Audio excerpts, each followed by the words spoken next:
Welcome back to my channel. இந்த video வந்து இந்த ஃபார்மேட் மோஸ்ட்லி எல்லா வீடியோலையும் நான் ஒரு இன்ட்ரோடக்ஷனாக வந்து நான் இதில் போட்டுடுறேன். நிறையா நியூ மெம்பர்ஸ் ஜாயின் பண்ணியிருக்கீங்க. ஸோ உங்கள் எல்லாருக்குமே வந்து ஒரு சின்ன ஒரு இன்ட்ரோடக்ஷன் மாதிரி இருக்கட்டும். Logical traders third I completely something unique. இந்த விஷயத்தை நான் சொல்கிறதுக்கு உண்மையான காரணம் என்ன அப்படிங்கிறத 2025 டிசம்பருக்கு முன்னால் இருக்கிற எல்லா வீடியோஸ்லேயும் அதை நீங்கள் வந்து உணர முடியும். இந்த மார்க்கெட்டில் வந்து நிறைய விஷயம் வந்து பண்ணியிருக்கோம். அந்த விஷயம் எல்லாமே வந்து ஒவ்வொன்றும் வந்து மார்க்கெட்டில் இத்தனை விஷயம் சாத்தியமா பண்ண முடியுமா, மார்க்கெட்டை அனலைசிஸ் பண்ணணும் அப்படின்னா நமக்கு டெப்த்தான ரிசல்ட் கிடைக்கும் அப்படிங்கிறது வந்து உண்மை. ஸோ அதை வந்து உங்களுக்காக வந்து 2026க்கு முன்னால் இருக்கிற எல்லா வீடியோலையும் மோஸ்ட் ஆஃப் தி வீடியோவில் இருக்கும். நிறைய விஷயத்த வந்து நீங்கள் வந்து எல்லாமே வந்து லைவ் அனலிசிஸ், லைவாக டீகோட் பண்ணது. அதை நீங்கள் வந்து டேட் முதல் கொண்டு கிராஸ் வெரிஃபை பண்ணலாம், வித் டைமோட கிராஸ் வெரிஃபை பண்ணலாம். 2026 ஸ்டார்ட் ஆன முதல் நாளில் வந்து ஒரு டிசிஷன் ஒன்று வந்து நான் வந்து எடுத்தேன். அது என்ன அப்படின்னா, இந்த மிராக்கிள் பார்ட் அப்படிங்கிறத வந்து கொஞ்சம் தள்ளி வச்சுட்டு இதுக்கப்புறம் வந்து ட்ரேடர்ஸ் மெம்பர்ஸ் அவங்க வந்து அதை வந்து செய்யணும் அப்படிங்கிறது தான் வந்து ஒரு ஃபஸ்ட்டு மோட்டிவ். ஸோ அதுக்காக வந்து நிறைய ஃப்ரீ சர்வீஸ், நம்ம மூலமாக ஒரு ஃப்ரீ சர்வீஸ் அதில் பெனிஃபிட்டட் ஆகணும். அதில் பெனிஃபிட் ஆனதுக்கப்புறமா நம்மளுடைய மெம்பர்ஷிப் பற்றி அவங்க யோசிக்கட்டும் அப்படிங்கிற மாதிரி ஒரு டிசிஷன் வச்சுருந்தேன் நான்.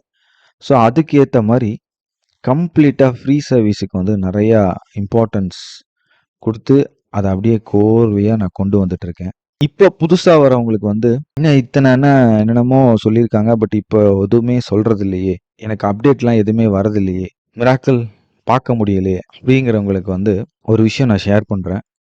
கண்டிப்பாக 2027க்கு அப்புறம் அந்த வேலையை நான் பண்ணுவேன். இந்த 2026 பொறுத்த வரைக்கும் உங்களை மோல்டு பண்ணணும், எப்படி பர்ஃபெக்ஷன் ஆக்குறது ஒரு ட்ரேடரை அப்படிங்கிறத வந்து நான் எடுத்துகிட்டு போகிறேன்.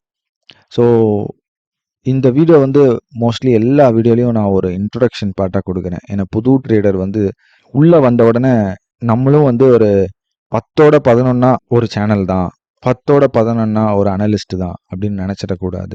நம்பிக்கை இல்லை அப்படின்னா 2025 கம்ப்ளீட் வீடியோவை எப்பெல்லாம் டைம் கிடைக்குதோ அப்பெல்லாம் பாருங்கள். ஒரு 3 மந்த் டெடிக்கேட்டடாக மார்க்கெட்டோட இருந்தால் போதும். டெடிக்கேட்டடாக சொல்கிறத கேட்டால் போதும். டெடிக்கேட்டடாக சொல்கிறத செஞ்சால் போதும். டெடிக்கேட்டடாக செஞ்சதை மட்டும் ஃபோக்கஸ் பண்ணால் போதும். இதை மட்டும் பண்ணுனா ட்ரேடிங் அப்படிங்கிறது ரொம்ப ரொம்ப சுலபமான விஷயம். யார் வேணாலும் ஜெயிக்கலாம். போகிறதுக்கு முன்னால் இன்னொரு விஷயத்தையும் நான் அப்டேட் பண்ணிக்கிறேன்.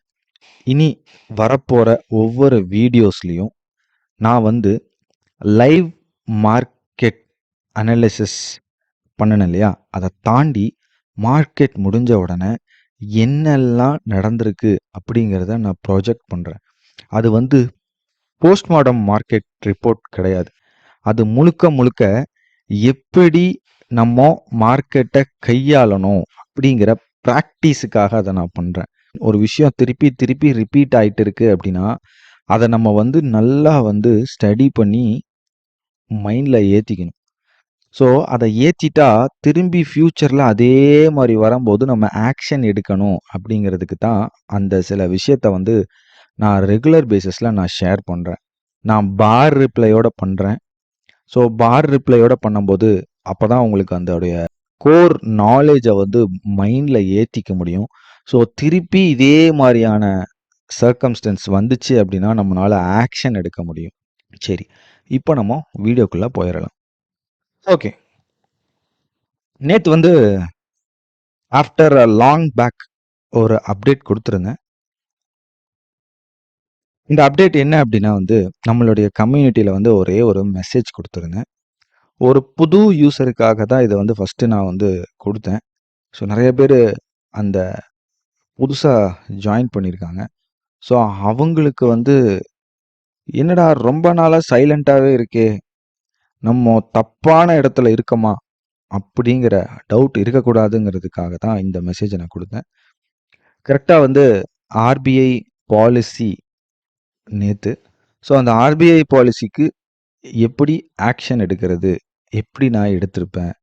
நாட் ஓன்லி ஆர்பிஐ பாலிசி, நீங்கள் போன ஆர்பிஐ பாலிசி எடுத்துக்கோங்க, போன பட்ஜெட் எடுத்துக்கோங்க. இந்த மாதிரி ஒவ்வொரு விஷயமும் நம்ம வந்து நிறைய டீகோட் பண்ணியிருக்கோம். ஸோ அதெல்லாம் வந்து பழைய வீடியோ. ஸோ இந்த 6 மந்த்தாக வந்து ரொம்ப ஐடியலாக செட்டில்டாக நாலேஜ் ஷேரிங் அப்படிங்கிற ஒரே ஒரு விஷயத்த டிசிப்ளினாக நான் வந்து ப்ரொவைட் பண்ணிட்டு இருந்தேன். ஸோ புதுசாக இருக்கிறவங்களுக்கு அந்த விஷயத்த ப்ரூவ் பண்ணணும் அப்படிங்கிறதுக்காக ஒரு மெசேஜ் கொடுத்துருந்தேன்.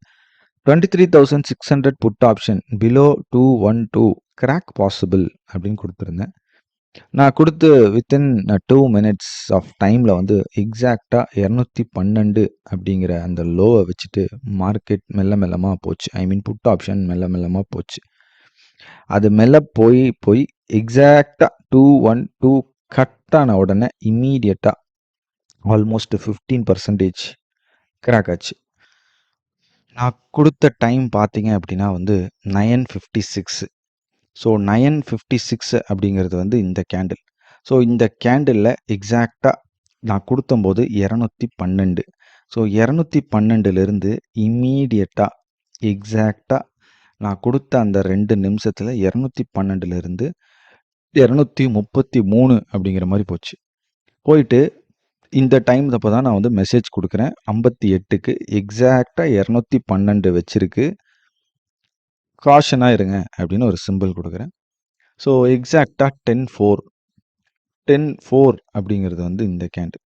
எக்ஸாக்டாக 10:4 அப்படிங்கும்போது இதுதான் 212. 212 இந்த கேண்டில் எக்ஸாக்டாக டச் பண்ணும்போது ஒரே கிராக். ஸோ இதுதான் வந்து crack.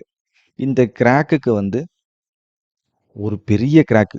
Within a fraction of second இந்த கிராக் நடந்து ஒரு ரீட்ரேஸ்மெண்ட் எடுத்து திரும்பி கிராக் வந்துச்சு. ஸோ அதுதான் வந்து இங்கே வந்து நான் போட்டிருப்பேன். எக்ஸாக்டாக வந்து கிராக் நடக்கும் அப்படின்னு சொல்லிட்டு.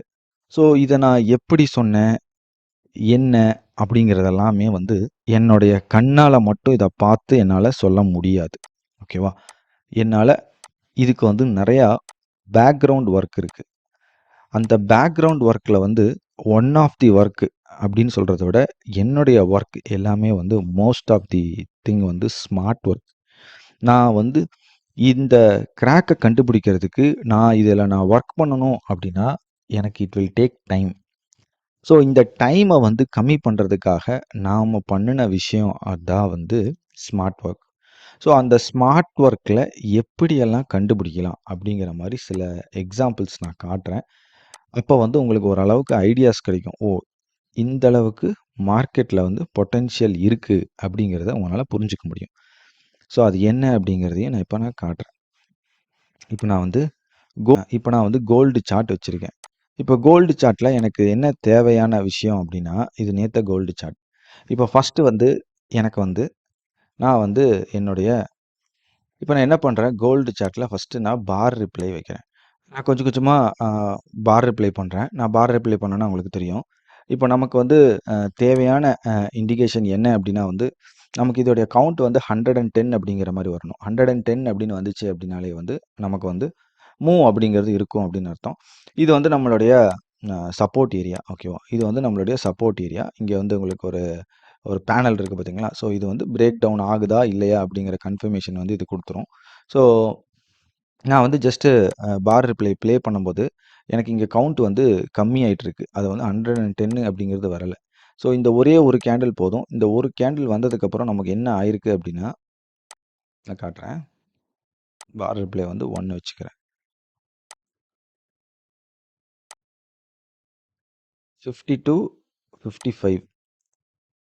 ஸோ இந்த ஒரு கேண்டில் முடிஞ்ச உடனே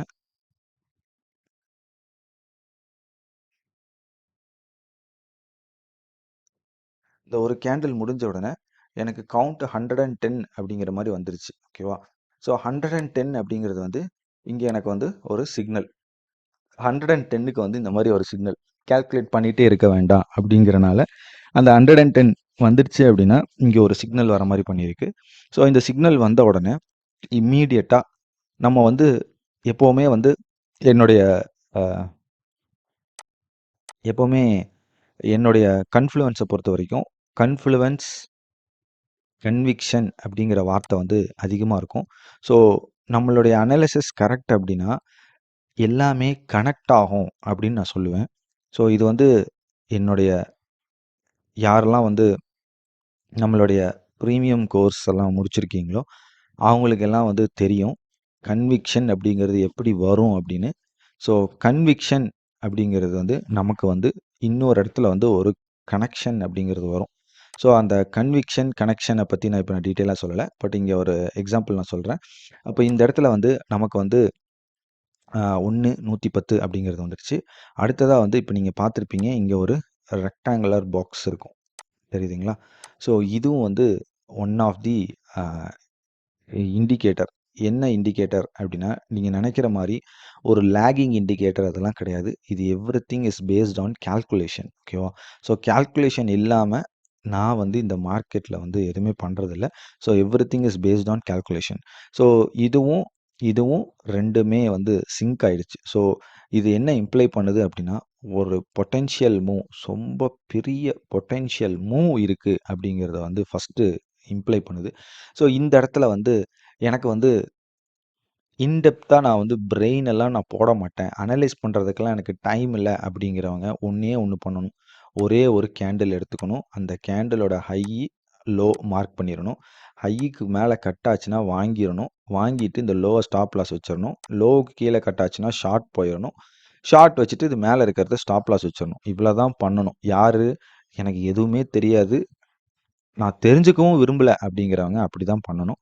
இல்ல ஐ எம் வந்து ட்ரேடர். நான் வந்து சயின்டிஸ்ட் மாரி ஒவ்வொரு இடத்துலயும் என்ன நடக்குது, ஏது நடக்குதுன்னு இன்டெப்த்தா நான் உள்வாங்கிக்கிற கெப்பாசிட்டி எனக்கு இருக்கு. படிக்கணுங்கிற எனக்கு ஆர்வம் இருக்கு. மார்க்கெட்ட தெரிஞ்சுக்கணும் அப்படிங்கிற ஆர்வம் இருக்கு. தெரிஞ்சுக்கணும் அப்படிங்கிறத விட அத புரிஞ்சுக்கணுங்கிற மென்டாலிட்டி இருக்குங்கிறவங்க மட்டும் நம்மளுடைய கோர் மெக்கானிசம் வந்து கண்டிப்பா தெரிஞ்சிருப்பாங்க. ஸோ அவங்க என்ன பண்ணணும் அப்படின்னா வந்து ஆக்ஷன் எடுக்கணும். அந்த கோர் மெக்கானிசம் மூலமா ஆக்ஷன் அப்படிங்கிறத எடுத்தோம் அப்படின்னா நமக்கான ரிசல்ட் எப்படி இருக்கும் அப்படிங்கிறத பார் ரிப்ளைல பாருங்க.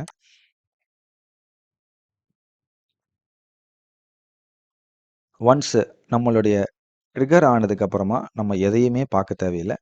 கம்ப்ளீட்டா வந்து ஜஸ்ட் ஐடியலா இருந்தா போதும். நமக்கான ரிசல்ட் ஆட்டோமேட்டிக்கா வந்துகிட்டே இருக்கும். ஸோ இந்த மாதிரியான சைட்வேஸ் எதா இருந்தாலும் பரவாயில்ல. நோ சைட்வேஸ் அப்படின்னு நமக்கு ஒரு இண்டிகேஷன் வருது. நோ சைட்வேஸ் அப்படின்னா மார்க்கெட்ல சைட்வேஸ் இருக்காது. அப்போ அடுத்தது எய்தர் மேலே போகலாம் ஆர் கீழே வரலாம் அப்படிங்கிறது இம்ப்ளை பண்ணிருச்சு. ஸோ இந்த இடத்துலையும் நமக்கு 2 கன்ஃபர்மேஷன் இருக்கு.